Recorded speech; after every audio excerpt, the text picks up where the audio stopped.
오늘 우리에게 주신 하나님의 말씀 이사야서 61장 1절에서 3절까지 함께 봉독합니다. 주 여호와의 영이 내게 내리셨으니 이는 여호와께서 내게 기름을 부으사 가난한 자에게 아름다운 소식을 전하게 하려 하심이라. 나를 보내사 마음이 상한 자를 고치며 포로된 자에게 자유를, 갇힌 자에게 노임을 선포하며 여호와의 은혜의 해와 우리 하나님의 보복의 날을 선포하여 모든 슬픈 자를 위로하되 무릇 시온에서 슬퍼하는 자에게 화관을 주어 그 죄를 대신하며 기쁨의 기름으로 그 슬픔을 대신하며 찬송의 옷으로 그 근심을 대신하시고 그들이 의의 나무 곧 여호와께서 심으신 그 영광을 나타낼 자라 일컬음을 받게 하려 하심이라. 아멘. 오늘 본문 말씀은 메시아 사역에 관한 예언의 말씀이에요. 그런데 예수님께서 공생애를 시작하시면서 메시아에 관한 구약에 예언된 수많은 구절들 중에서 특별히 오늘 본문 말씀을 인용하시면서 공생애를 시작하셨습니다.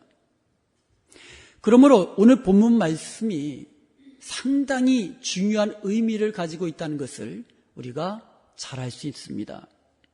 누가복음 4장 16절에 보면 예수님께서 평소 습관대로 고향 나사렛에 이르러서 안식일에 회당에 가셨다가 이사야서가 적혀있는 두루마리를 받으시고는 오늘 본문 말씀인 이사야서 61장 1절과 2절을 읽으셨습니다. 다 읽으신 후에 책을 덮으시고 자리에 앉으시니까 거기에 있던 사람들이 전부 다 예수님을 주목해 본 거예요. 그때 예수님께서 하신 말씀이 그들에게 충격을 준 아주 놀라운 말씀이 예수님의 입에서 터져나오신 겁니다. 누가복음 4장 21절입니다. 이 글이 오늘 너희 귀에 응하였느니라.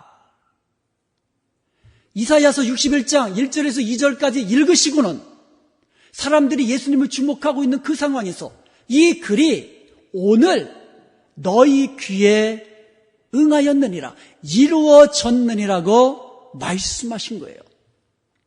듣는 사람들이 자기 귀를 의심했어요. 너무나 충격적인 말씀이거든요.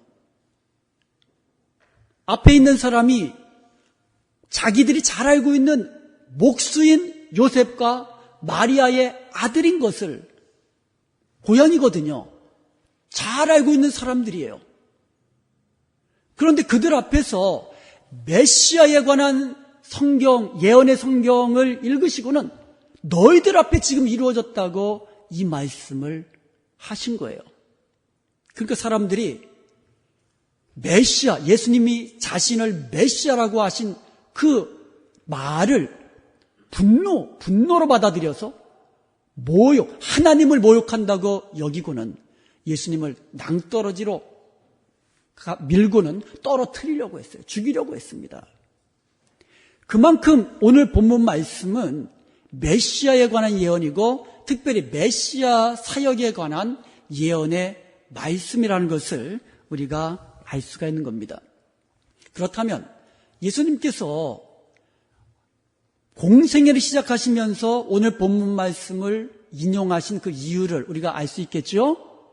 메시아로서 오신 예수님이 이 땅에서 어떤 사역을 펼쳐나가실 것인가를 가장 잘 알려주고 있는 본문이기 때문인 것입니다.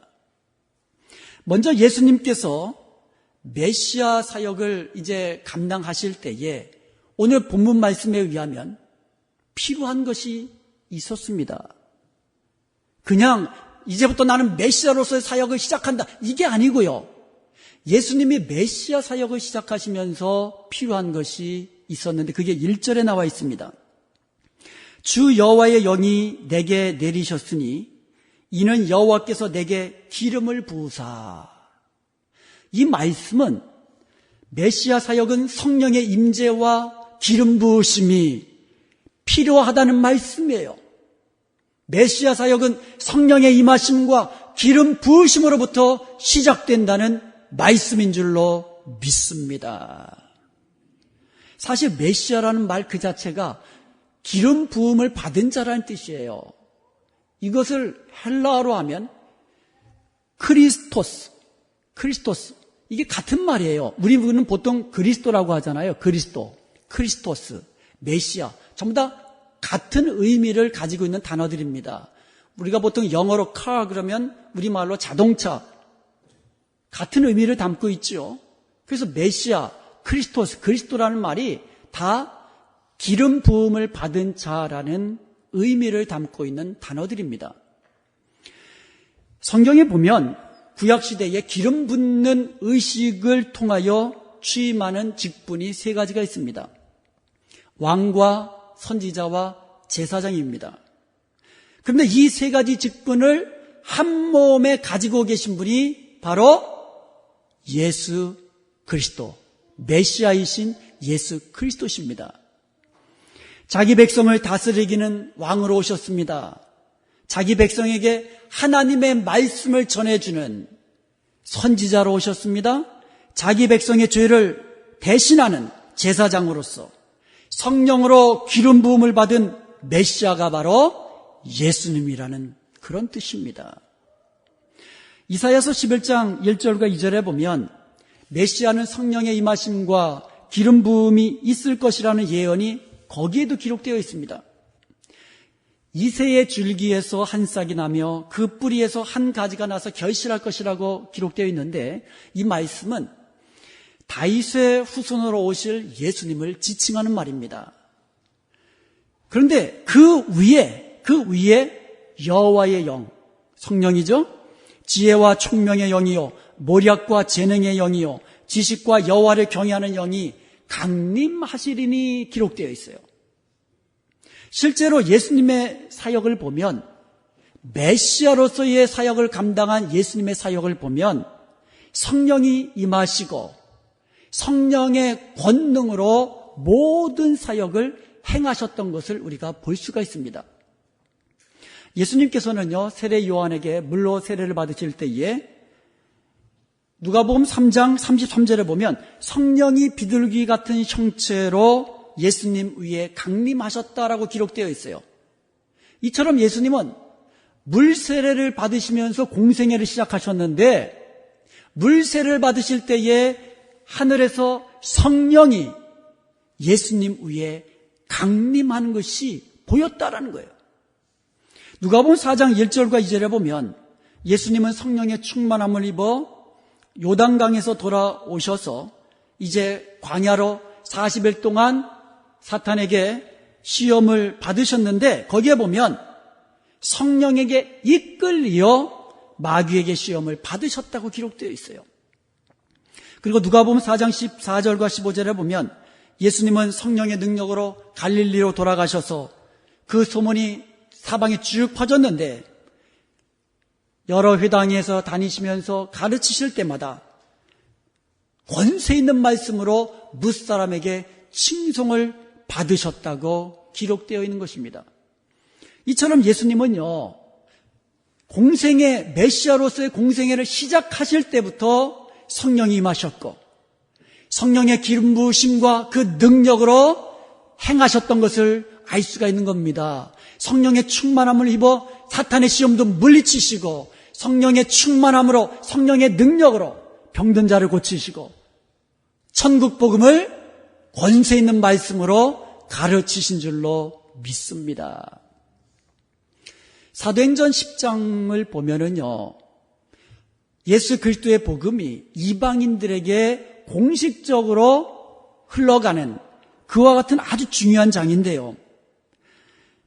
거기에 보면 베드로가 하나님의 인도하심을 따라 고넬료의 집에 가서 복음을 전하는데 38절에 보면 메시아이신 예수님의 사역을 이렇게 요약하며 복음을 전하고 있습니다.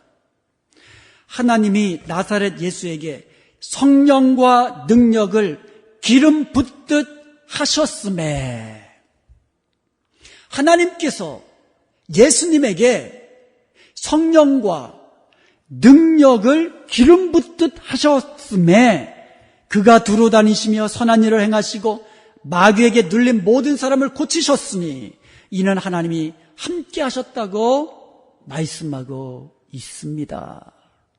이처럼 예수님도 이 땅에 계시는 동안에 성령이 임하시고 성령의 권능으로 모든 메시아 사역을 감당하신 줄로 믿습니다. 이것은요, 예수님의 제자들도 마찬가지였어요. 제자들도 성령을 받고 성령의 권능으로 맡겨진 사명을 감당한 줄로 믿습니다.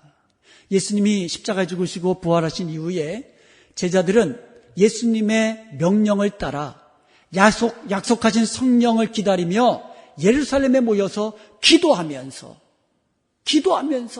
함께 기다리고 있었습니다. 오순절날이 이르렀습니다. 함께 모여 기도하는 가운데 하늘이 열리면서 성령이 임하는데 급하고 강한 소리같이 성령이 각 심령 위에 충만히 임한 줄로 믿습니다. 불의 혀같이 갈라지는 성령이 뜨겁게 각 심령에 모인 모든 사람들의 심령을 뜨겁게 하시며 충만히 임한 줄로 믿습니다. 그렇게 제자들은 성령을 받고 성령의 권능으로 땅끝까지 이르러 예수 그리스도의 증인이 된 줄로 믿습니다. 이처럼 예수님도 그리고 제자들도 성령 받고 성령의 기름 부음과 그 능력으로 맡은 사명 감당했는데 그 중에 가장 대표적인 인물이 사도 바울 아닙니까? 아주 위대한 사도예요. 그런데 고린도전서 2장 4절과 5절에 보면 바울과 같은 위대한 사도인 바울도 자신의 사도권을 이야기하면서 어떤 지혜의 말로 하지 아니하였다고 기록되어 있어요. 자신은 성령의 나타남과 능력으로 행하였다고 자신의 사도권을 증명하고 있어요. 당신이 예수님의 사도 맞냐? 그 말을 들은 사도 바울은 다른 어떤 말로 증명한 것이 아니라 자신에게 나타나는 성령의 나타남과 능력으로 자신의 사도권을 증명해 보인 거예요. 유명한 청교도 목사인 존 오웬이라는 이 분은 사람에게 어떤 면이든지 권위가 있는 것은 그 사람의 직분 때문이 아니라 그에게 성령의 기름 부으심이 있기 때문이라고 말했습니다. 우리가 목사든 장로든 권사든 집사든 무슨 직분을 가지고 있든지 간에 직분 자체에서 권위가 나타나는 것이 아니라 성령의 임재하심과 기름 부으심을 통하여 권위가 나타나고 능력이 나타나는 것을 믿으시기 바랍니다. 예수님을 믿는 우리에게도 성령님이 임하였습니다. 이것을 믿으시기 바랍니다. 예수님을 믿는 저와 여러분에게 성령이 이미 임하여 계신 것을 믿으시기를 축원드립니다. 이제 우리도 날마다 성령으로 충만하여 성령의 인도함 받는 삶을 살아야 될 줄로 믿습니다. 더 이상 나는 연약하다고 말하지 마십시오. 나는 할 수 없다고 생각하지 마십시오. 오직 성령의 권능으로 모든 일을 행할 수 있음을 믿으시기 바랍니다. 성령의 권능으로 나의 죄된 습관도 끊을 수 있다고 선포하십시오. 성령의 권능으로 자녀들을 위하여 축복하며 기도하십시오. 성령의 권능으로 이웃을 위하여 기도하시기 바랍니다. 성령의 권능으로 원수의 모든 능력을 제어하며 죄와 사망의 권세를 이기는 승리의 삶을 사는 저와 여러분이 되시기를 주님의 이름으로 축원드립니다.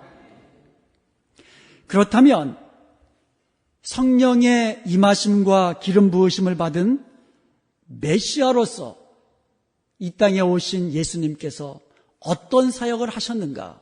오늘 본문 말씀을 통하여 구체적으로 살펴보기를 원합니다. 1절을 보겠습니다. 가난한 자에게 아름다운 소식을 전하게 하려 하심이라. 성령이 임하시고 기름 부음을 받은 메시아가 하시는 사역이 있다면 그것은 가난한 자에게 아름다운 소식을 전파하는 것이 바로 메시아로 오신 예수님의 사역이라고 말씀하고 있습니다. 가난한 자에게 아름다운 소식을 전하는 것, 이것이 메시아의 사역이에요. 그럼 여기서 말하는 가난한 자가 누구일까요? 히브리어로 아나임이라고 하는 단어인데 이것은 그 가장 문자적으로 말하면은 그 물질적으로 무엇인가 필요로 하는 가난한 사람, 이와 같은 사람도 가난한 사람이에요. 그런데 그뿐만이 아니고 부자와 권세자들에 의하여 핍박받고 억압받는 사람, 이런 사람도 아나임이에요. 그리고 상처나 또 여러 가지 일들로 인하여 고통당하는 사람, 이런 사람들도 아나임이에요. 비천한 데 처해 있는 사람, 이런 사람들이 아나임입니다. 사탄의 포로가 된 자들, 죄와 사망에 갇혀있는 자들 모두 가난한 자들입니다. 마음이 상한 자, 포로된 자, 갇힌 자 모두들 가난한 자들이에요. 이런 가난한 자들에게 아름다운 소식을 전파하기 위하여 우리 예수님께서 메시아로 오신 줄로 믿습니다. 여러분, 눈먼 자들에게 아름다운 소식은 무엇이겠어요? 눈이 뜨여진다는 소식 아니겠습니까? 이것보다도 더 놀랄 만한 기쁨의 소식이 어디 있겠습니까? 한번 생각해 보세요. 저와 여러분이 눈을 못 보는 자였는데 예수 그리스도를 만남으로 인하여 눈이 뜨였다고 한번 상상해 보시기 바랍니다. 그 기쁨 무엇과 비길 수 있겠습니까? 포로된 자와 갇힌 자에게 아름다운 소식은 무엇이겠습니까? 해방의 소식, 노임받는 소식 아니겠습니까? 저는 8.15 광복의 때를 겪어보지 않아서 잘 모르겠지만 우리 연세 드신 분들 8.15 광복의 그 날, 그 감격, 그 기쁨 무엇과 비교할 수 있겠습니까? 포로된 것과 같은, 갇힌 것과 같은, 매인 것과 같은 그런 삶에서 이제는 자유를 얻고 해방된 그날, 어찌 우리가 잊을 수 있겠습니까? 6.25 전쟁 때 북한군의 포로로 끌려갔던 사람들이 있습니다. 그 포로가 서로 교환이 됩니다. 국군들이 포로로 끌려갔다가 다시 자유를 얻게 된 그 분들의 그 마음, 우리가 상상이나 할 수 있겠습니까? 그 기쁨, 그 감격. 여러분, 죄에 매여 있는 자들에게 아름다운 소식은 무엇이겠습니까? 구속받게 된 그 죄로부터, 모든 죄로부터 사함받고 구속함을 얻었다는 이와 같은 소식 아니겠습니까? 사랑하는 여러분, 메시아가 오시면 이 모든 가난한 자들에게 아름다운 소식이 전파될 것이라고 예언되어 있었는데 예수님이 선포하십니다. 오늘 너희 귀에 응하였느니라. 사랑하는 여러분, 예수 그리스도께서 오심으로 이 모든 가난한 자들에게 아름다운 소식이 이미 전파된 줄로 믿습니다. 그 구체적인 것들이 몇 가지가 나와 있는데 제일 먼저 마음이 상한 자를 고치신다고 그랬습니다. 우리 주님은 먼저 마음이 상한 자를 고치시는 메시아이십니다. 어떤 환자가 병원을 찾아갔습니다. 의사에게 통증을 호소합니다. 그래서 의사가 도대체 어디가 아픈지 한번 말해보라고 했습니다. 그러니까 환자는 처음에는 다리를 가리킵니다. 손가락으로. 여기가 아픕니다. 머리를 가리킵니다. 머리도 아픕니다. 가슴을 가리킵니다. 가슴도 아픕니다. 누를 때마다 아프다는 거예요. 누르는 곳마다 아프다는 거예요. 그래서 의사가 정밀 검진을 합니다. 그리고 나서 하는 말이 뭔지 아세요? 당신 손가락이 부러졌습니다. 아니, 손가락이 부러지니까 그 부러진 손가락으로 누르는 데마다 아픈 거예요.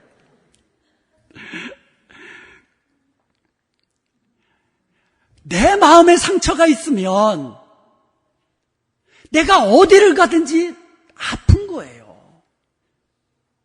내 마음에 상처가 있으면 누구를 만나도 아픈 거예요. 상처는 내 마음이 먼저 고침받아야 될 줄로 믿습니다. 과거에 어떤 고통스러운 아주 상처들이 있을 겁니다. 어떤 사람은요, 부모님으로부터 받은 상처가 있고요. 어떤 사람들은 남편으로부터, 또 부인으로부터, 자녀들로부터, 사랑하는 사람으로부터 받은 상처들이 있습니다. 여러분, 내가 믿었던 사람으로부터 받은 상처들, 이거 아물지가 잘 않아요. 그런데 여러분, 상한 마음이 싸매져야 어디에 있든지 관계 속에서 평안함을 누리게 됩니다. 내 스스로 싸매지지 않아요. 메시아로 오신 예수 그리스도만이 우리의 상한 마음을 고치시는 것을 믿으시기를 축원드립니다. 우리 주님은 상한 자를 고치시는 메시아이세요. 그러므로 여러분, 상한 마음의 상처를 예수님 앞에 내어 보이시기 바랍니다. 예수님께 내려놓으시고 털어놓으시고 예수님께로부터 고침받는 저와 여러분 되시기를 간절히 축원드립니다. 우리 예수님은 모든 우리의 마음에 상한 것을 고치시는 메시아세요. 우리 주님은 또한 포로된 자에게 자유를, 갇힌 자에게 노임을 선포하십니다. 포로는 다른 나라 사람들이 쳐들어와가지고 잡혀가지고 포로가 될 때 포로된 자들이라고 이야기합니다. 그런데 우리는요, 우리를 포로로 삼는 것은 이 세상에서 많이 있어요. 사탄의 노예가 되고 죄와 사망의 종이 된 사람은 사탄에게 포로된 자들이에요. 죄에게 포로된 자들이고 사망의 포로된 자들입니다. 그 밖에도요, 돈의 포로가 되고 욕망의 포로가 되고 명예의 포로가 된 사람들이 많습니다.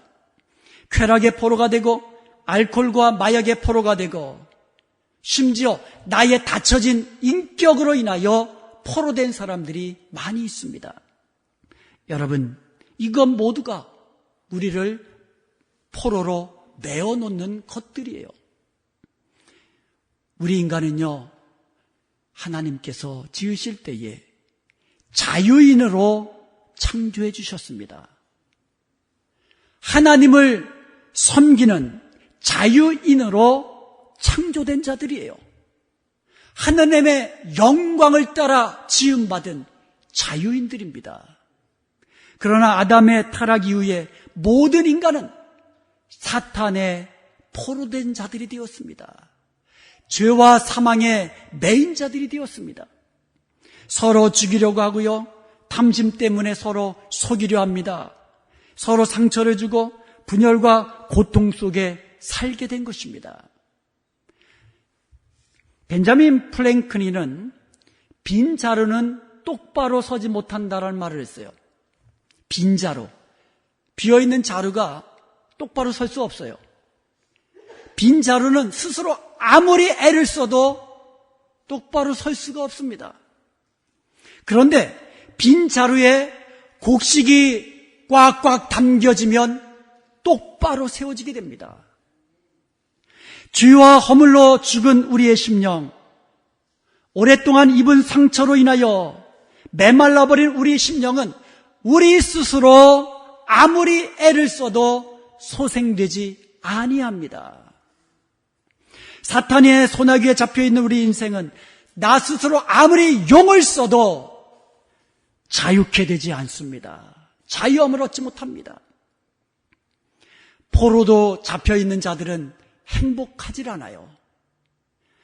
매인 자들은 즐거울 수가 없습니다. 그런데 우리 주님은 이같이 선포하셨습니다. 이 글이 오늘 너희 귀에 응하였느니라. 할렐루야. 주님이 말씀하십니다. 수고하고 무거운 짐진 자들아 다 내게로 오라. 내가 너희를 쉬게 하리라. 마태복음 9장 13절에 우리 주님은 내가 의인을 부르러 온 것이 아니라 죄인을 부르러 왔다고 말씀하고 계십니다. 마태복음 9장 12절에는 건강한 자에게는 의인이 쓸데없지만 병든 자에게나 쓸데있다고 말씀하고 계십니다. 이처럼 우리 주님은 세상의 무거운 짐진 자들, 병든 자들, 죄인들, 가난한 자들에게 아름다운 소식을 전파하기 위하여 오신 줄로 믿습니다. 빈자루와 같은 가난한 우리의 심령이 메시아로 오신 우리 주님을 믿기만 하면, 우리 마음에 영접하기만 하면 우리 안에 주님이 들어오시고 우리의 심령은 주님의 거룩한 영으로 채워질 줄로 믿습니다. 그때 주님은 우리에게 아름다운 소식을 선포하십니다. 내가 너를 구원하노라. 내가 너를 자유케 하노라. 내가 너를 치유하노라.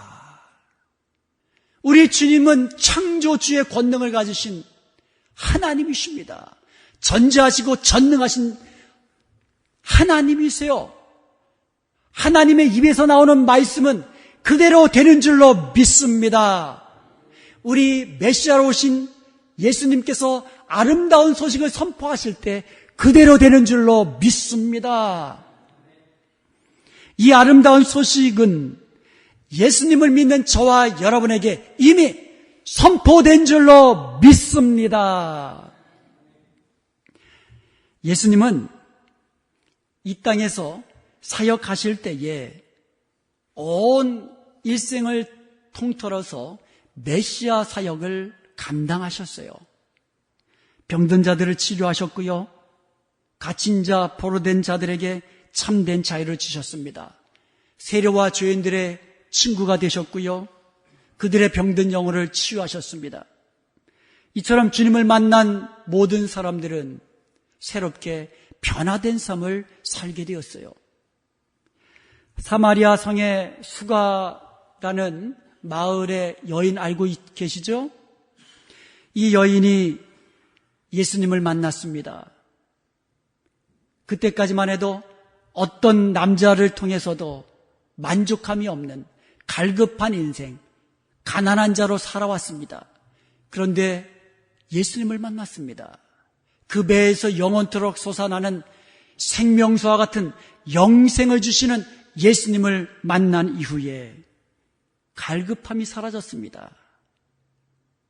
그에게 자유함이 찾아왔습니다. 그리고는 당장에 마을로 뛰쳐가기 시작합니다. 감격을 가지고 아름다운 소식을 예수 그리스도를 통하여 얻게 된 그 감격의 그 마음을 가지고 동네로 달려갑니다. 만나는 사람마다 내가 메시아를 만났다. 당신들도 예수님께 한번 와봐라. 그를 만나면 삶이 변한다. 내 삶이 변했다. 이러면서 간증하면서 예수님이 메시아 되심을 증거하면서 전도하기 시작합니다. 그래서 많은 사람들이 예수님 앞에 나아가서 예수님의 말씀을 듣고 아름다운 소식을 듣고 그들도 구원을 얻고 변화된 줄로 믿습니다. 예수님을 만나면 아름다운 소식을 듣게 됩니다. 아름다운 소식을 듣는 자마다 삶이 변하게 됩니다. 여러분, 가난한 백성의 고열을 빨아오던 삭개오도 예수님을 만나니 이제 바뀌었습니다. 어려운 이웃을 돕는 사람으로 바뀌었습니다.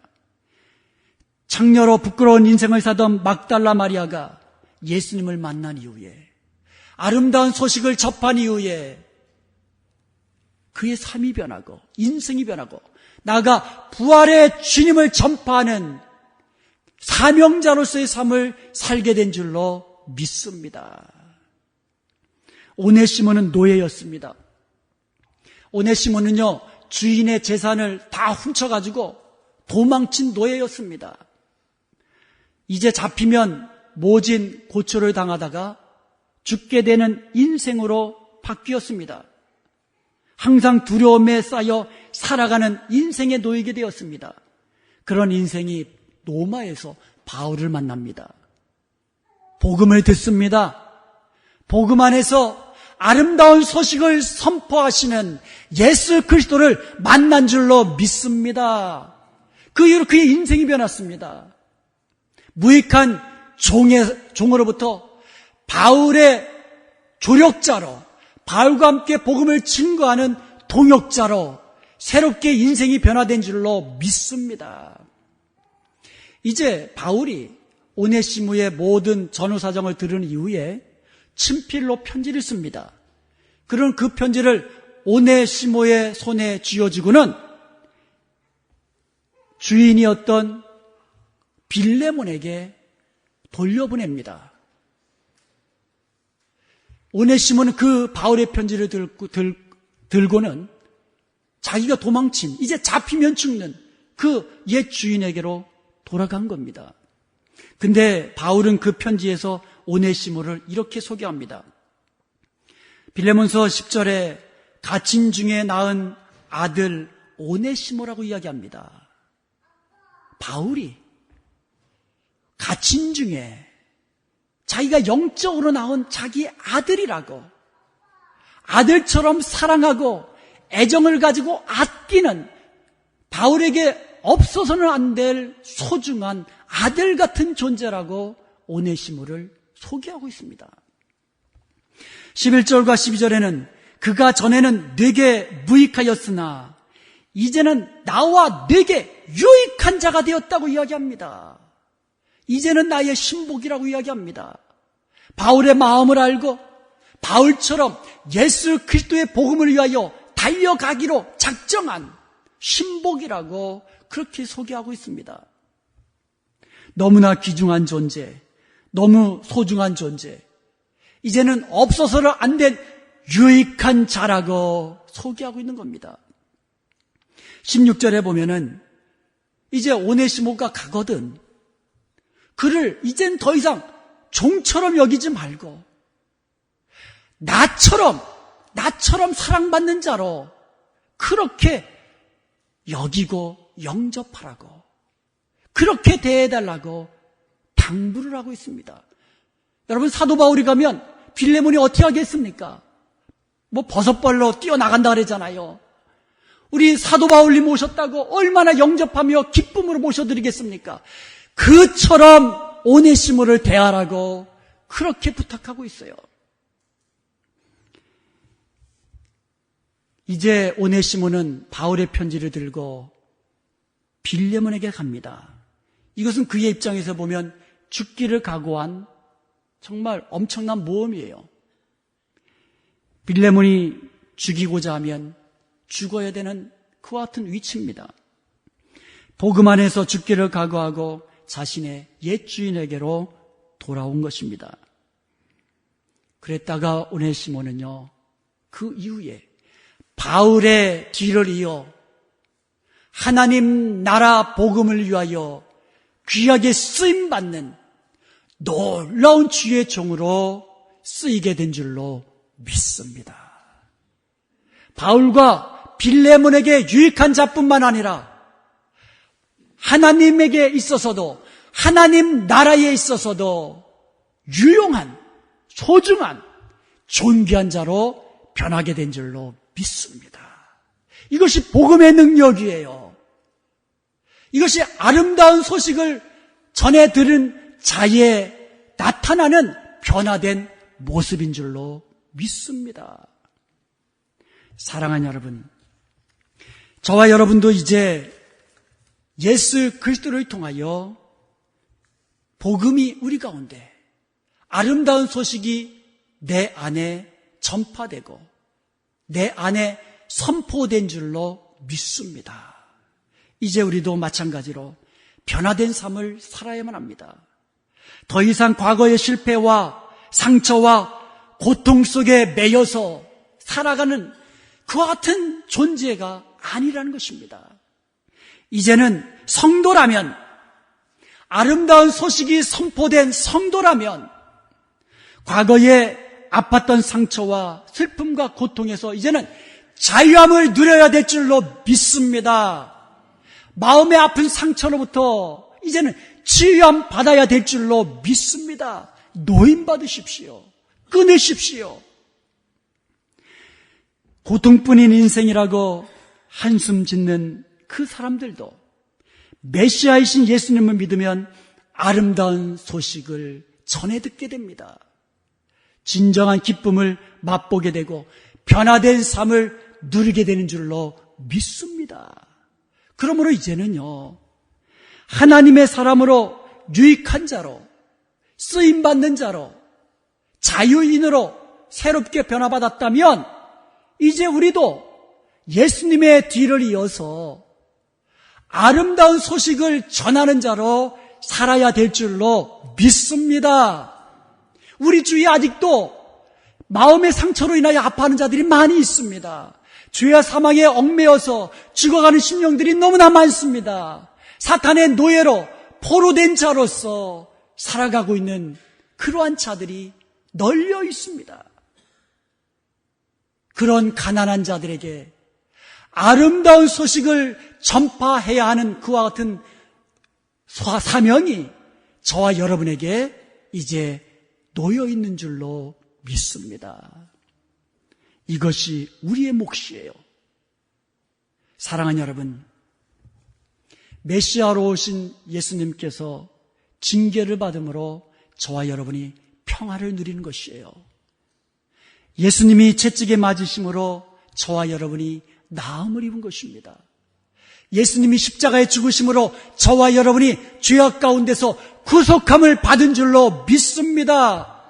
이 아름다운 소식을 내가 들었으니, 이 아름다운 소식을 내가 듣고 내 삶이 변화되었으니 이제 우리도 복음의 빚진 자로서 이 아름다운 소식을 전하는 자로 살아야 되지 않겠습니까?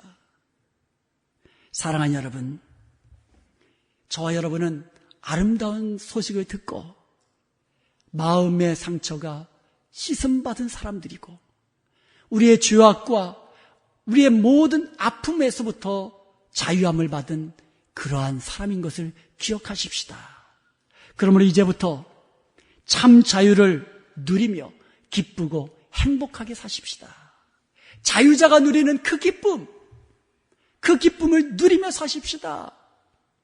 슬퍼하는 자가 화관을 얻고 기뻐하며 슬픔과 근심이 찬송의 옷으로 바뀌어지며 하늘의 영광을 나타낼 자라 일컬음을 받는 복된 자로 살아갈 수 있기를 주님의 이름으로 축원드립니다.